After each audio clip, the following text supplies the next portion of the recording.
Hello everyone and welcome back to our virtual Mishnah Berurah chair. We're holding a Mishnah Berurah Chelik Aleph. We are continuing to learn halachos Berachos HaShachar. We had been learning the halachos that apply to Psuki de Zimra. Now we've really moved on to the topic of who should be a shliach tzibbur, who should be considered to be a chazan.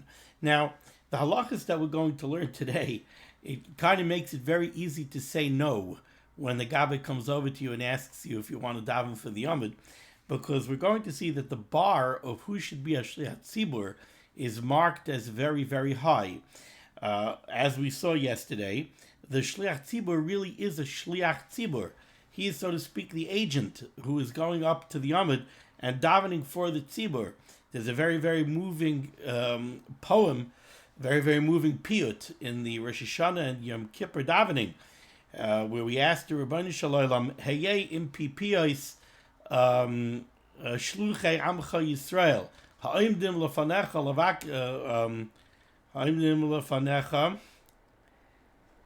la'amod levakesh u'lischanein lefanecha. Trying to remember it by heart. Al amcha beis Yisrael. Hoyrei ma sheyemeru, havinei ma sheyidaberu. It's a very beautiful tefillah where we ask the Ribono Shel Olam to listen to the tefillahs of the shluchei tzibbur on behalf of Klal Yisrael. Goshu mul pnei aron hakodesh be'ema l'shagich kas v'chema. So the shliach tzibbur really is a shliach of the tzibbur, is the agent that's coming to be mavakesh and to be mischanein to the Ribono Shel Olam on behalf of Klal Yisrael. Who do you pick as an agent? You have to pick as an agent certainly somebody who's hagun, somebody who's worthy of the role. You don't want to send somebody as an agent. You don't want to find out that the person that you sent as an agent is a crook. So the bar is set pretty high. We have to realize that I think for the most part, a lot of the halachos that we're going to learn are referring to a shliach tzibbur kavua. We're talking about somebody who's being given the job of being the shliach tzibbur. So he's an official shliach tzibbur, not the shliach tzibbur who is ba'akroi, who's going to daven shachris for the amud this morning. But even that, there is something to being a shliach tzibbur, and a person really is supposed to be worthy of the task. We're going to see a Dirshu footnote, I hope, a little bit later, that says, look, if you can't find somebody who meets the awesomely high standards of this Siman, then you got to take the best you could find. So, all right, with that, a little bit of a hakdama, let's continue. We're on Pei Aleph Amud Aleph. Mirz Hashem, today we will be learning Pei Aleph Amud Beis, but we pick up near the bottom of Pei Aleph Amud Aleph. We're in Siman Nun Gimel. We're in the midst of Siv Daled. We started Siv Daled yesterday, which begins Shliach Tzibur Tzarech Sheyeh Hagun. Shliach Tzibur has to be Hagun. He has to be worthy of the task of being a Shliach Tzibur. We already did Mishnah Berurah Ois Katan Yud Beis, where the Chafetz Chaim brought down the pasuk Nosna Alai B'Koila Al Kain Sinei Siha. We said that pasuk, which in essence means the Ribono Shel Olam says that she raised up her voice against me, and therefore I began to hate her. And the Chazal say that what does that mean? Nosna Alai B'Koila. They sent a shliach tzibur that was not proper, that was not hagun. So in Sif Yud Beis, in Ois Katan Yud Beis, the Chafetz Chaim went in a little bit. He spoke about yichus, spoke about the concept of a mum. He said that a mum is not a problem by shliach tzibur. And now we go weiter. We did Yud Gimel, I believe. Let me just see. Yeah, we did Ois Katan Yud Gimel. And now we move on in the Mechaber, bottom line at about the halfway mark in the Shulchan Aruch. Says the Mechaber, Ve'zehu hagun, who is considered worthy of the task of being a shliach tzibur? So first, the Mechaber says, very simple, Sheyeh reikon me averos. He has to be somebody who's free of averos. That's it. So basically, he has to be a tzaddik gomer. And if he's a tzaddik gomer, he's free from averos. That's somebody who's hagun. That's somebody who's worthy of being a shliach tzibur. Says the Mishnah Berurah is cut Yodalad Me'averos. So first, the Chafetz Chaim points out an interesting thing. It's brought down from El Yerabah. He doesn't really explain it too much to Chafetz Chaim. He says, Ha'over al hashvua. If somebody violates an oath, somebody made a shvua and he violates the oath. Says the Chavetz Chaim, ein beisai reikam. That's considered somebody who has an avera. The Mechaber just said we need somebody who is reikon me averos. He has to be empty from averos. Says the Chavetz Chaim, somebody is over on a shvua, somebody breaks an oath that he took, ein beisai reikam. His house is not empty, meaning he's not reikam from averos. He transgressed an avera. Now, and he goes on to say, "V'afal pisha adayin lo heidu alav." This is true even if people did not come to Bezdin to say testimony that he violated his shvua. He made a shvua and he broke his shvua, but there was no edus in Bezdin, so to speak, he hasn't been convicted in Bezdin of having violated a shvua. Nevertheless, b'kamakam yesh lachash lakoil, you have to be choshish, you have to worry about the koil. There's a koil, there's word going out on the street that this fellow made a shvua and he violated his shvua. So you can't use him as a shliach tzibbur unless lahoishiv bezdin al kacha, unless you seat a bezdin and you do an investigation and you either clear him or convict him. But like this, if there's a serious koil on somebody that he made a shvua and he transgressed his shvua, then he's not worthy to be a shliach tzibur because ein beisai reikam. He's not considered reikam me'averis. Now, what's interesting over here is, the Mechaber said that in order to be a shliach tzibur, you have to be reikam me'averis. The Chavetz Chaim from the El Yerab is picking on this one avera of a shvua. Transgressing an oath, violating an oath, is an avera. We know it's an avera. So why do we have to pick on this avera and say, oh, somebody violates an oath, you should know he's not free from averas. Obviously, he's not free from averas. So let's go a little bit further first. Says the Chavetz Chaim, this is true even if the shvua that he transgressed is a shvuas bitoy lahaba. What's a shvuas bitoy lahaba? There's different types of shvuas. A shvuas bitoy there's two types. There's the l'sha'avar and lahaba. There's a shvua that somebody makes on the past. Somebody makes a shvua and he says, I did not eat that chocolate bar. He makes a shvua that he didn't eat the chocolate bar. Then you find out that he did eat the chocolate bar. Or he makes a shvua, I did eat the broccoli. And then you find out that he didn't eat the broccoli. So that's both a positive and a negative shvua on the past, on what occurred in the past. That's a shvuas bitui. He enunciated a shvua, he verbalized a shvua, but that's l'sha'avar, that's on the past. Then there's a shvuas bitui lahaba. A shvuas bitui lahaba is somebody makes a shvua, he's on a diet, and he makes a shvua, I make a shvua, I am not going to eat that chocolate bar. And then he does go eat the chocolate bar. Or he makes a shvua, and he says, I will eat that broccoli. And then he does not go and eat the broccoli. In both of those cases, he made a shvuas bitui lahaba. He verbalized a shvua that's negea to the future, and he transgressed it. So, what do we have here in the Chavetz Chaim so far? He says, the Mechaber says that in order to be hagun, you have to be free of averos. Says the Chavetz Chaim, first of all, you should know, even if the problem that this person has is that he transgressed a shvua, that is considered that he's not free from averos. And we're trying to figure out, why does the Chavetz Chaim have to tell me this? Obviously, transgressing a shvua is an avera. Then the Chavetz Chaim says, this is true even if he was not convicted in Bezdin. In other words, it's not that two Eidim came and said testimony on him that he violated a shvua. There's a koil that he violated a shvua. Says the Chavetz Chaim, you have to be choshish for that koil. You have to be concerned with the rumor, and you need to seat a Bezdin to investigate it, either to clear him or to convict him. Then says the Chavetz Chaim, what apparently is another chiddush, which is when we say that if he violated a shvua, he's not free from averis, that's even a shvuas bitui lahaba. The guy said, he swore that he's not going to eat the chocolate bar, and he ate the chocolate bar. So what's going on over here? Why do we need all of this for the Chavetz Chaim? So the one thing that I could think of off the top of my head is that violating a shvua is an avera that's only with dibur. It's like a lav she'ein by maisa. It's not an action. Also, the person who violates a shvua or a neder might not realize the chaymer hadavar. he might not realize the severity of his avera. Why?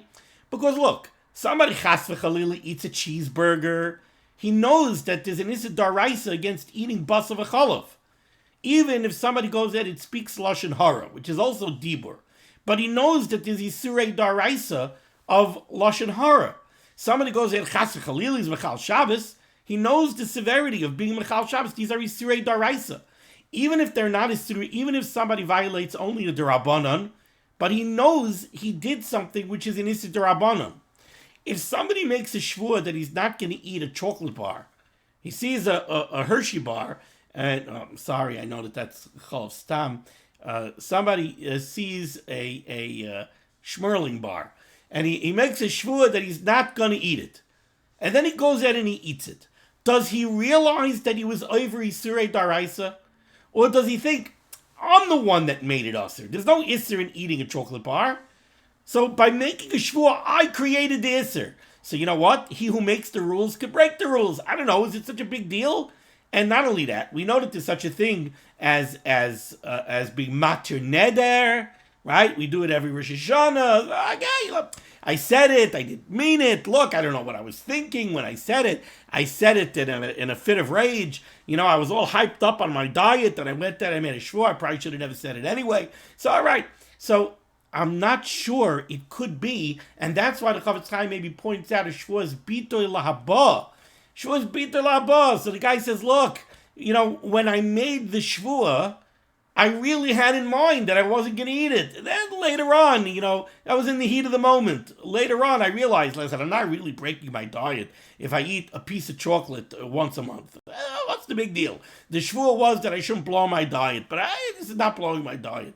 So kind of, there's a lot of moira heter involved when it comes to shvua, especially when it comes to shvua's bitoy lahaba. And I'm just conjecturing, maybe that's why the El Yerabba and the Chavetz Chaim saw fit that they had to mention this.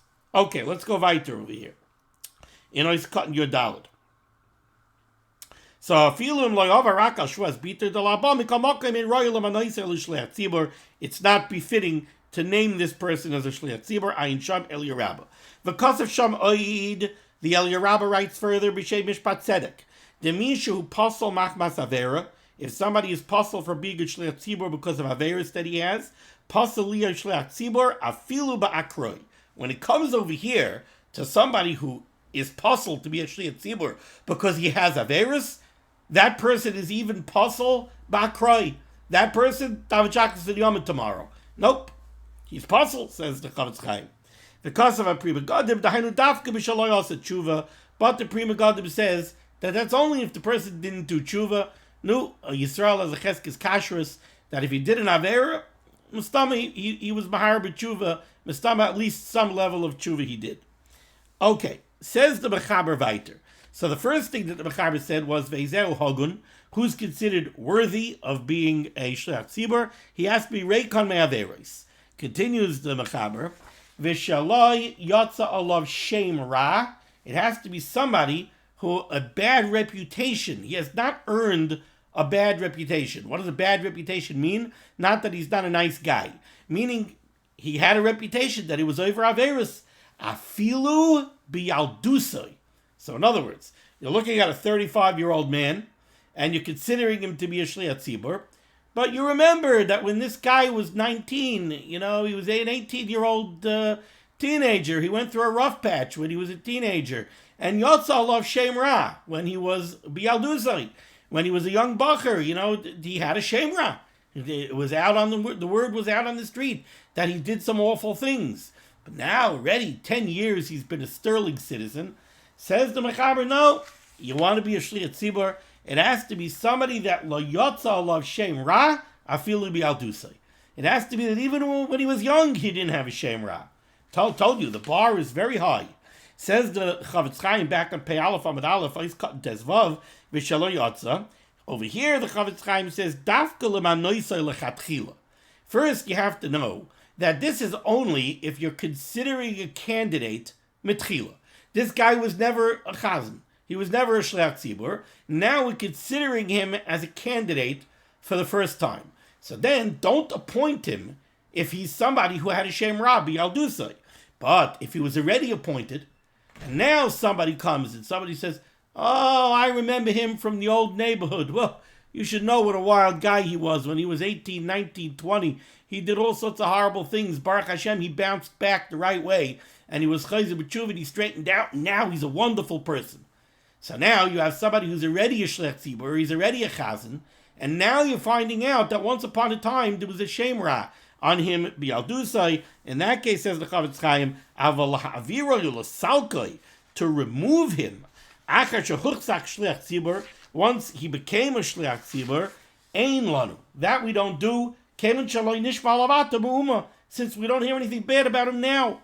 Mihu, however, kishayotza olav ata shem ra, but if bad word goes out about him now, v'hu kala deloi pasik, and it's a coil that doesn't stop. Sometimes there's a rumor lasts for a couple of days, and then it peters out.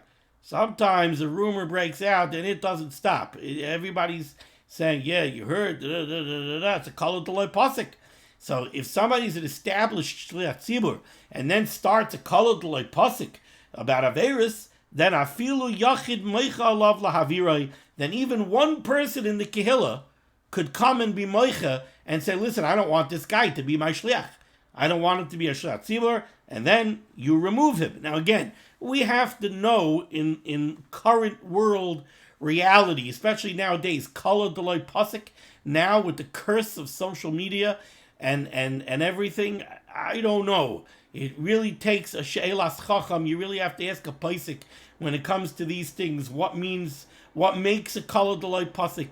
You could start a koil on the most sterling person in society nowadays. It spreads like wildfire, and it's very hard to tamp it down. So I don't know. This all needs a she'elas chacham. But Chavetz Chaim says, this is the Mishnah Berurah here, if somebody is an established shliach tzibur, and then a kala deloi pasik breaks out on him, even one person in the kehillah can be meicha, and then you have to remove him. Maybe we'll see that when we get to Sif Chaf Hey. But you should know, even if Eidim come and say that this person who is now a chazan did indeed do Averis, everybody would agree that if he did tshuva, you don't remove him. So earlier we said that to take a shliach tzibur initially, right, that we're not going to do if there was a shemra on him bi'aldusai, right? If there was a shemra alav bi'aldusai,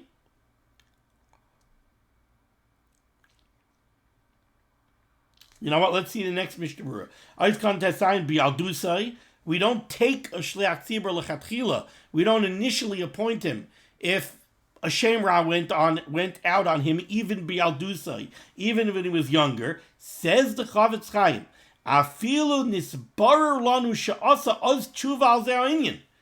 Even if we investigated it, and we found out that he was chayzer b'tshuva. Yes, it's true. When he was 18 years old, when he was 19 years old, when he was 20 years old, he sowed his wild oats. He did bad things. But we know he did tshuva. Still in all, says the Chavetz Chaim, afilu nisbarer lanu she'asa oz tshuva al zeh ha'inyan. He did tshuva on these averis that the rumor, that the bad reputation was about. We do not appoint such a person as a shliach tzibur. Now, right away, everybody's going to be wondering, so how about Bali Tshuva? Nowadays, Baruch Hashem, we have Bali Tshuva all over. So how about Bali Tshuva?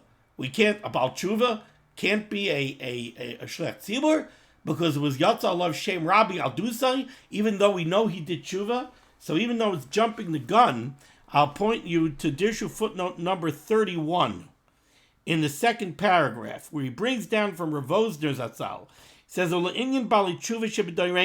when it comes to the phenomenon of Bali Tshuva that we have nowadays, Das HaGoyin Reb Shalom Vosner Zatzal, Shekol Hadiyun B'Paiskim, all of this raid in the Paiskim, Hu Ba'anoshim Shomrei Torah U'Mitzvahs.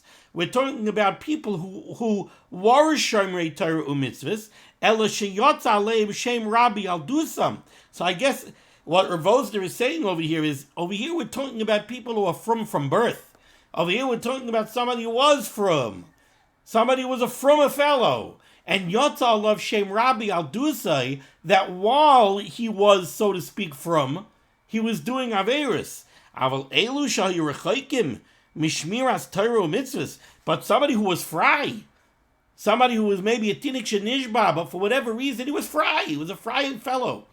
Vishavu B'tshuva al Hashem, and he came back to the fold. He was chayzer b'tshuva, and he came close to the Rabbeinu Shalom.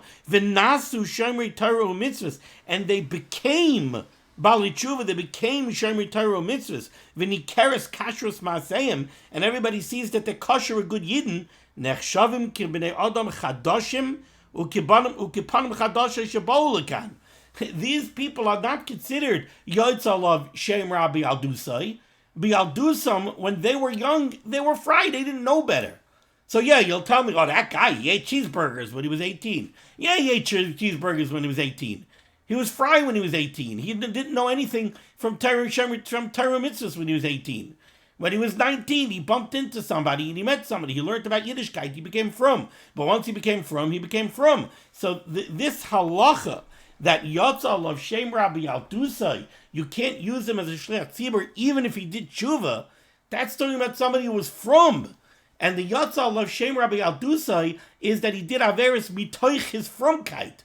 During his fromkeit, so to speak, he was doing Averis. That's the one that even if he did tshuva, we say, since it was Yotzal of Shem Rabbi al Dusai, he can't be a shliach tzibur.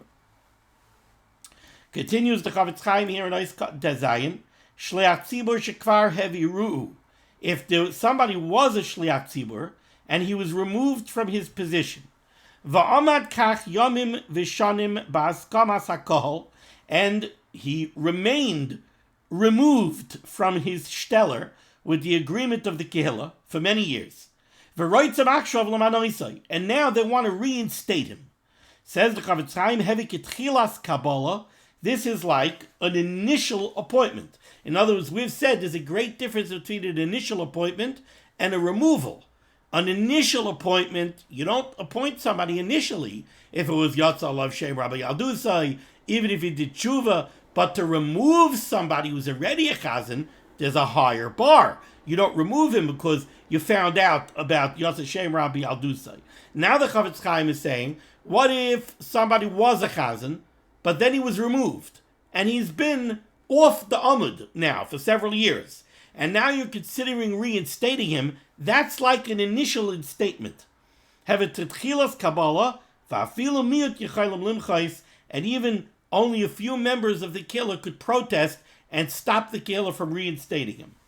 And im hamoichim heim hamhanhigim, and if the ones that are protesting are the leaders of the kehillah, have a ki'ilu moichim kol hakol.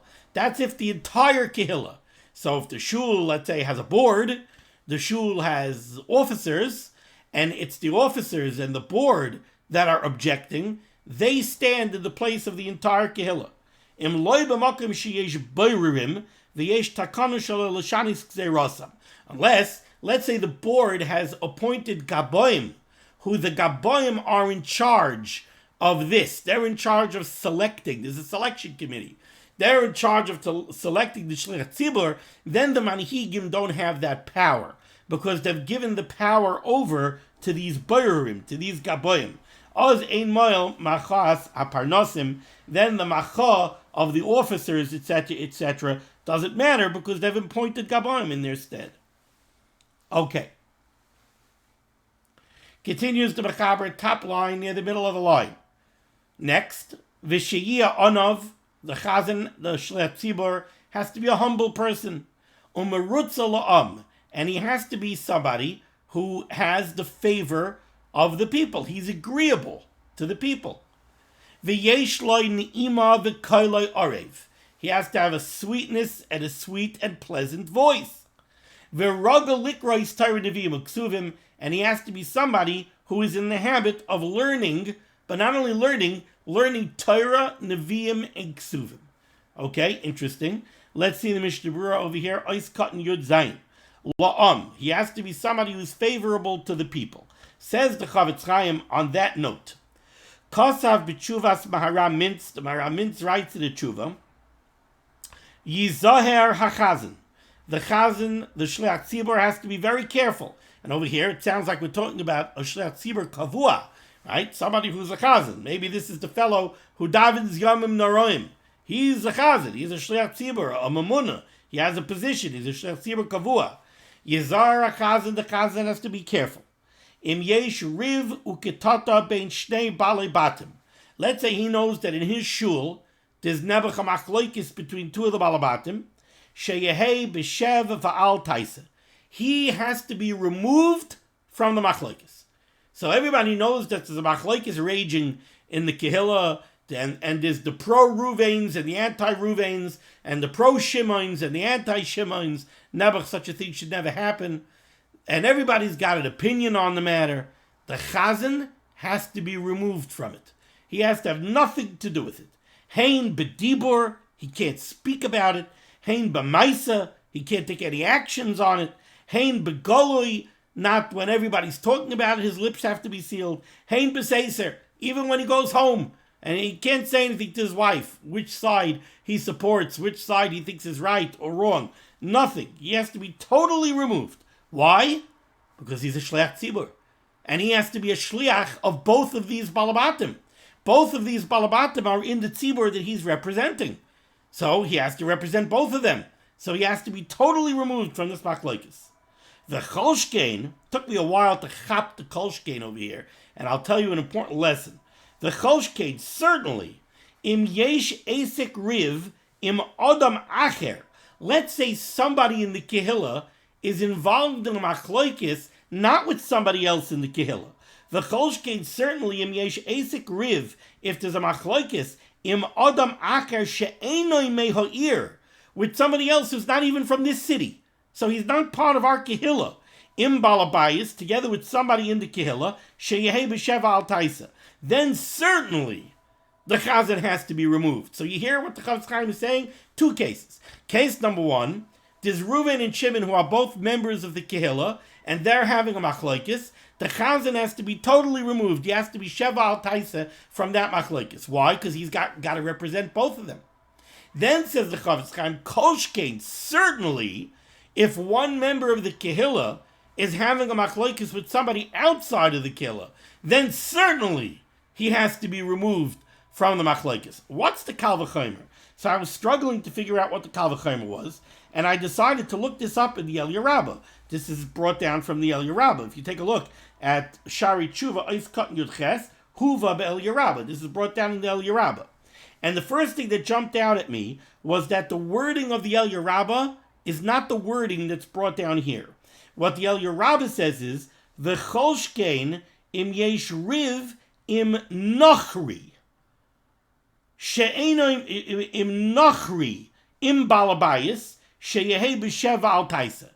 So first I looked at it and I said, oh, the Eliyah Rabbah is talking about somebody who's in a machlokes with an Eino Yehudi. Chavetz Chaim didn't say that. Chavetz Chaim said with somebody who's not from the city.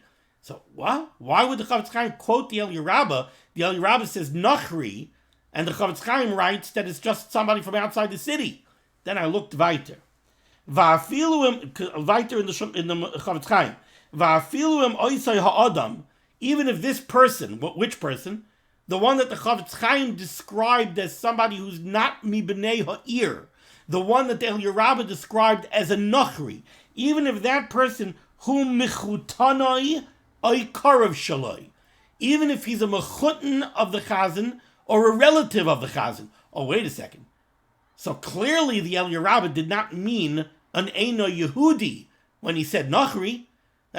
He can't be a mechutan or a karav or a relative of an Eino Yehudi. So what did the Eliyah Rabbah mean? Then I chapped what the Eliyah Rabbah meant, and once I chapped what the Eliyah Rabbah meant, I chapped what the kolshkein is. Nachri, which we usually use to mean an Eino Yehudi, sometimes Nachri is used just to mean a stranger. What do you mean a stranger? He's not part of this Kehillah. What the Eliyah Rabbah says is like this. There's two cases. I believe this is pshat in the Eliyah Rabbah. Case number one is, you're the chazan of the Kehillah. So you're the shliach tzibbur of this Kehillah. Two Yidden in the Kehillah are having a machlokes. There's Reuven and Shimon. Says the halacha, the chazan has to be b'sheva al taisa. The chazan has to be totally removed from that machlokes. Why? Because he has to represent Reuven and he has to represent Shimon as the shliach of the tzibbur. So he has to totally remove himself from the machlokes. Says the Eliyah Rabbah, kal v'chomer, let's say the machlokes is not two people in the Kehillah. The machlokes is one person in the Kehillah and one person who's a nachri. What do you mean a nachri? A stranger. Or, like the Chavetz Chaim says, he's not mibnei ha'ir. He's not part of this Kehillah. He's in a different Kehillah.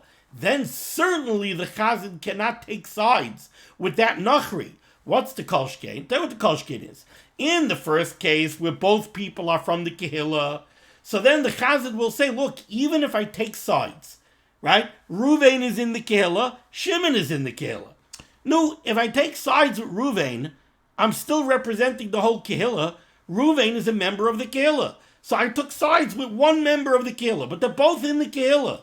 So whoever I take sides with, that doesn't mean that I'm not representing the Kehillah. I am representing the Kehillah. Shimon, okay, Shimon is still part of the Kehillah. He's still one of ours. He's still an unzera. You know, sometimes you get into a machlokes, yeah, but we're still buddies. I mean, we still go down to the Kiddush, Shabbos by day. We still go down to the Kiddush, and if we end up sitting next to each other, we'll break herring together. We'll break kugel together. So, okay, so there's a machlokes in the Kehillah. I took one side, but I still represent the Kehillah. But kolshkein, if there's a machlokes with somebody outside the Kehillah, then the chazan has to be very careful not to take the side of the one who's outside the Kehillah, because now you betrayed us. Now you're taking sides with outside the Kehillah? If you're taking the side of the guy who's outside of the Kehillah, as opposed to me who's a member of the Kehillah, then you ain't representing me. You're stabbing me in the back. And I think that's what the kolshkein is. And I didn't realize it until I looked up the words of the Eliyah Rabbah. And that always brings me back to the importance of looking up sources. Okay. Weiter. Let's say the chazan gets into his own personal machlokes with somebody from the Kehillah. He has to bring the matter to the Roshei HaKohol, or he has to bring it to the Rav, lefasher, to make some kind of a pshara, a compromise, and then to follow whatever their rulings are. So in other words, the chazan ends up with a machlokes with somebody from the Kehillah. He's got to deal with it. He's got to bring it to the Rav, he's got to bring it to the Kehillah, and he's got to solve it, because otherwise he can't be a chazan, because he's not representing that person. But if he tries to get it solved, and his Baal Plukta, the one who's fighting with him, refuses to come to the Rav, or refuses to engage in the compromise, azhu naki, then he's clean. There's nothing that he could do. What do you want him to do? There's nothing he could do about it. Dirshu footnote 26 says over here, if there's a shliach tzibbur, and it's very well known that there's somebody in the Kehillah who he hates, the shliach tzibbur has to go over to that person beferish and tell him that he's removing his hatred from his heart, and he has him in his tefillas, and he's being mighty in his tefillas. He has to go over to him and say, look, there's something between us, but I'm telling you right now, it's not going to affect my davening. I'm davening on your behalf, despite that. And if he can't be a shliach tzibbur. Always cutting Yud Ches, the Mechaber said that this shatz has to be ragil likros. He has to be in the habit of learning Torah, Nevi'im, Uksuvim. Interesting. It doesn't say Mishnayos, Talmud, Rishonim, Achronim, Paiskim. It says Torah, Nevi'im, Uksuvim. Explains the Chavetz Chaim, Kedei sheyu apsukim amuravim b'sach atfilah sturim b'fiv. The reason he has to be ragil likros Torah, Nevi'im, Uksuvim is not because he has to be a maspin and a Talmud Chacham. It's because he can't thump for the psukim. If he's going to daven on Rosh Hashanah, he's going to say B'achiyas, Echronis, and Shofrais with all those psukim over there. He has to be able to read them fluently.